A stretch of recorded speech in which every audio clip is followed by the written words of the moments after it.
तुम्ही सर्व शिवसैनिक आता दादर या परिसरामध्ये जमवायला सुरुवात झाली आहे, काय सांगा? काही नाही, आता इकडे हा जो चुकीचा प्रकार त्या लोकांनी केलेला आहे, बोला बोला. चुकीचा प्रकार त्या लोकांनी केलेला आहे आणि लपून छपून केलेला आहे.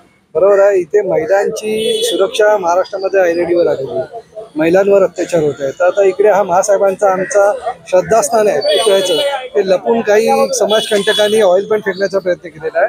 इकडचे स्थानिक शाखा प्रमुख आहेत अजित कदम, यांना ही पहिली खबर मिळाली, मग त्यांनी येऊन इथे सर्व स्वच्छता वगैरे केलेली आहे.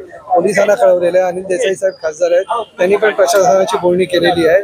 जो हा प्रकार ज्यांनी केलेला आहे त्याला शिवसैनिक आणि महिला कार्यकर्त्यांची आघाडी, महिला आघाडी ही जराही त्यांना सोडणार नाहीये.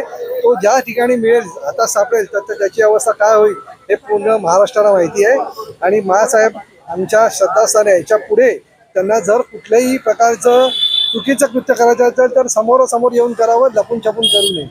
आम्ही आव्हान देतो, तुमच्यात जर एवढा दम आहे तर शिवसैनिकांना सांगावं, आम्ही साधी घोषणा देऊ, बरोबर आहे, तर आम्ही त्याला जबाब तिथल्या तिथे देऊ.